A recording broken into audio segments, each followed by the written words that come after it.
우주에서 가장 무겁지만 모습을 쉽게 드러내지 않는 가장 미스테리한 존재 블랙홀. 은하 대부분은 그 중심에 아주 육중한 초거대 질량 블랙홀을 품고 있습니다. 보통 태양 질량의 수백만에서 수십억 배 달하는 정말 거대한 질량을 갖고 있죠. 하지만 대체 어떻게 블랙홀 혼자서 이런 거대한 질량까지 성장할 수 있는 건진 여전히 수수께끼로 남아 있습니다. 그런데 최근 블랙홀의 성장의 비밀에 대한 아주 놀라운 주장이 제기되었습니다. 바로 블랙홀이 암흑물질을 먹고 자랐을 거란 주장이죠. 흥미롭게도 이 주장은 블랙홀뿐 아니라 또 다른 현대 천문학의 커다란 난제 하나를 함께 해결할 수 있습니다. 하지만 동시에 새로운 문제를 남기죠. 현재까지 알려진 암흑물질의 성질에 따르면 암흑물질은 블랙홀의 먹잇감이 될 수 없기 때문입니다. 과연 블랙홀은 암흑물질을 먹고 자란 걸까요? 우리가 예상했던 암흑물질의 성질은 완전 잘못되었던 걸까요? 천문학계에서 새롭게 떠오르고 있는 이 뜨거운 논쟁의 중심엔 바로 지난 2019년 역사상 처음으로 관측에 성공한 블랙홀 M87 은하 중심의 초거대 질량 블랙홀이 있습니다. 우주먼지 현자타임즈, 최근 떠오르고 있는 새로운 블랙홀 전쟁의 서막을 소개합니다.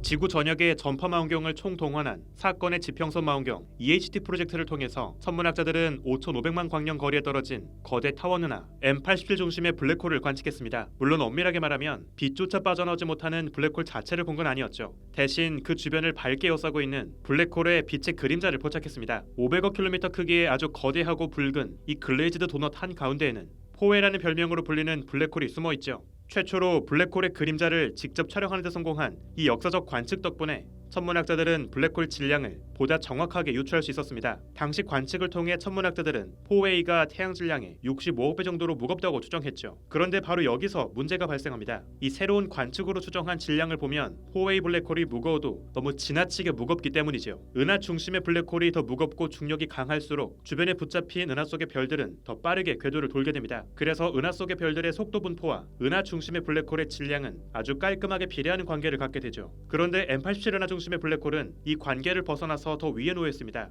은하 속 별들의 움직임에 비해서 훨씬 더 무거운 블랙홀이 존재한다는 뜻이죠. 이 법칙에서 대략 태양 질량의 20억 배 정도는 더 무거운 질량을 갖고 있습니다. 그렇다면 이 초과 질량은 대체 어디에서 기원한 걸까요? M87 블랙홀은 대체 어디에서 먹잇감을 몰래 더 먹었던 걸까요? 천문학자들은 놀랍게도 생각지 못한 곳에서 이 초과 질량의 단서를 발견하게 됩니다. 은하에 살고 있는 구상성단, 행성상성운 등 다양한 천체의 움직임을 관측하면 은하 중심부터 바깥까지 전체 중력의 분포를 알 수 있습니다. 이를 통해 은하 중심으로부터 바깥까지 은하 속의 별과 암흑물질의 분포도 파악할 수 있죠. 보통은 은하 중심부로 갈수록 중력이 더 집중되기 때문에 암흑물질도 더 많이 모였게 됩니다.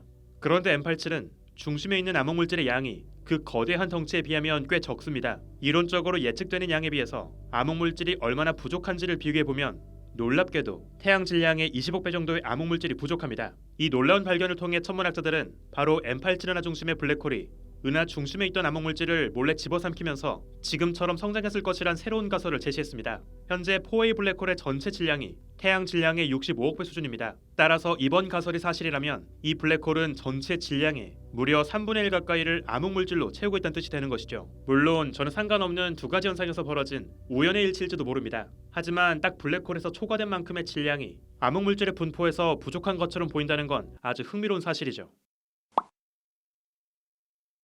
만약 블랙홀이 은하 중심의 암흑물질을 집어삼키며 성장하는 게 사실이라면 90년대 이후 지금까지도 해결되지 않고 남아있는 현대 천문학의 가장 끈질긴 난제 중 하나가 해결될지도 모릅니다. 본격적으로 컴퓨터가 천문학에서 쓰이기 시작하면서 천문학자들은 시뮬레이션을 통해 우주 진화 과정을 재현하기 시작했습니다. 특히 수많은 입자들끼리 중력이 작용하면서 은하가 반죽되는 N바디 문제를 빠르게 계산할 수 있게 되었죠. 시뮬레이션으로 만들어지는 은하들은 특히 중심부로 갈수록 암흑물질이 많이 모이는 분포를 보입니다. 이처럼 이론적으로 만들어진 안정적인 은하들의 암흑물질 헤일로 분포를 천문학자 3명의 이름을 붙여서 NFW, 나바로 프랭크 화이트 분포라고 부릅니다. 특히 NFW 분포에 따르면 은하 중심으로 갈수록 암흑물질의 분포가 빠르게 밀집되면서 뾰족하게 솟은 것 같은 모습을 보입니다. 그래서 중심의 밀도 분포가 초승달 끝처럼 뾰족하다고 해서 이것을 커스프하다고 이야기하죠. 그런데 문제는 실제 관측된 은하들의 질량 분포가 이론적인 모델과는 많이 다르다는 겁니다.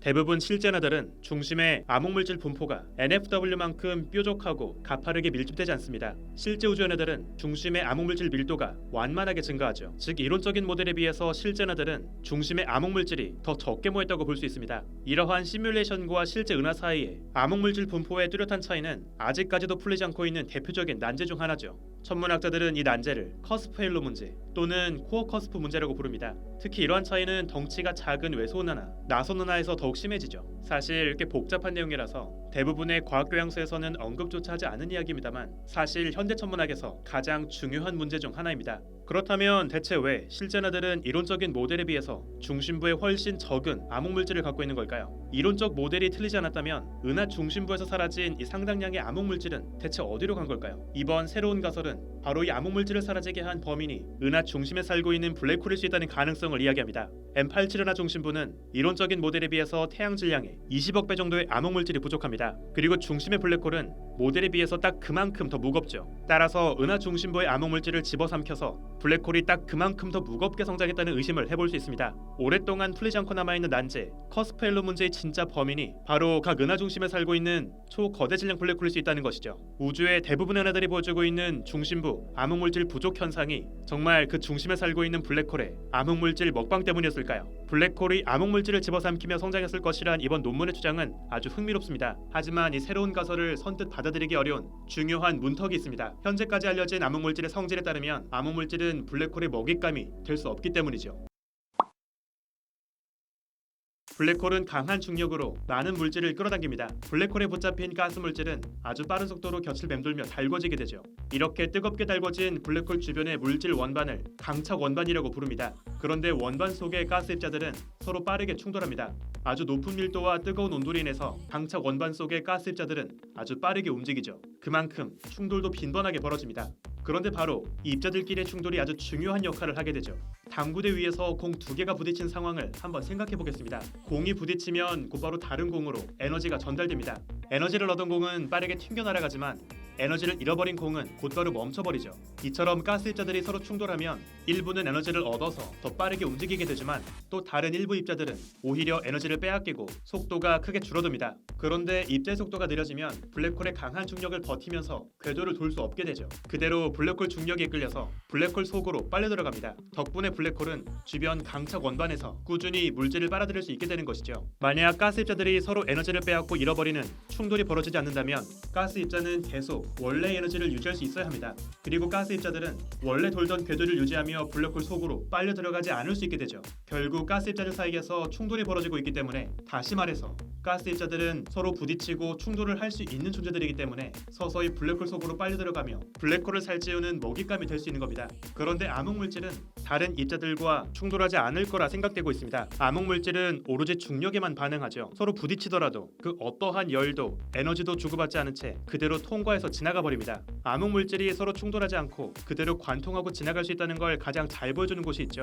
두 개의 거대한 은하단이 충돌하고 있는 총알은하단 뷰렛 클러스터입니다. 총알은하단의 뜨거운 가스물질과 암흑물질의 분포를 그려보면 확연하게 어긋나 있습니다. 가스물질은 서로 충돌을 할 수 있는 입자들이기 때문에 충돌 현장 한가운데 찐득하게 쌓일 수 있죠. 하지만 암흑물질은 서로 충돌하지 않고 그대로 뚫고 건너편으로 넘어갑니다. 그래서 총알은하단의 가스물질은 중심에 높은 밀도로 반죽되어 있지만 암흑물질은 그저 양 옆에 멀찍이 동떨어져 있게 된 것이죠. 이처럼 암흑물질은 서로 충돌하지 않는, 즉 부딪히더라도 에너지를 주고받지 않는다고 생각되어 왔습니다. 그렇기 때문에 블랙홀 주변 원반에 암흑물질이 맴돌고 있다 하더라도 전혀 에너지를 잃지 않고 계속 원래의 궤도를 유지할 수 있어야 하죠. 안정적인 궤도를 돌고 있던 암흑물질이 갑자기 에너지를 잃고 블랙홀의 먹잇감이 되어 잡아먹히는 건 생각하기 어렵습니다. 실제로 최근까지 많은 천문학자들은 초거대 질량 블랙홀의 전체 질량에서 암흑물질이 차지하는 비중은 10%도 안 될 거라고 생각해왔죠. 우주 전체 질량에서 암흑물질이 차지하는 비중이 대략 80%인 것을 감안해보면 블랙홀은 그 흔하디 흔한 암흑물질을 거의 먹고 있지 않고 있을 거란 이야기가 됩니다. 블랙홀에게 암흑물질이 얼마나 맛없는 먹잇감일지를 생각해 볼 수 있죠. 그런데 이번 논문에선 지나칠 정도로 무거운 M87 은하 중심의 블랙홀이 암흑물질을 마구 집어삼키면서 벌크업을 했을 거란 새로운 가설을 던지고 있습니다. 게다가 블랙홀 전체 질량의 무려 3분의 1이 암흑물질로 채워져 있을 거라 이야기하고 있죠. 바로 그렇기 때문에 이번 가설이 흥미로우면서도 한편으론 고개가 갸우뚱해집니다. 과연 블랙홀은 우리가 익히 알고 있듯이 암흑물질은 거의 먹지 않는 편식쟁이가 맞았을까요? 아니면 우리 예상과 다르게 암흑물질로 벌크업된 존재였을까요? 천문학에 컴퓨터가 등장한 이래로 지금까지 쭉 이어지고 있는 가장 끈질긴 난제가 과연 블랙홀의 암흑물질 먹방을 통해서 해결될 수 있을까요? 2019년 인류가 처음으로 블랙홀의 민낯을 포착했던 순간은 어쩌면 새로운 블랙홀 전쟁의 서막을 알리는 순간이었을지도 모르겠습니다. 우주먼지 환자 타임즈 오늘은 여기서 마칩니다. 구독과 좋아요도 부탁드릴게요. 우주먼지 여러분 감사합니다. 안녕.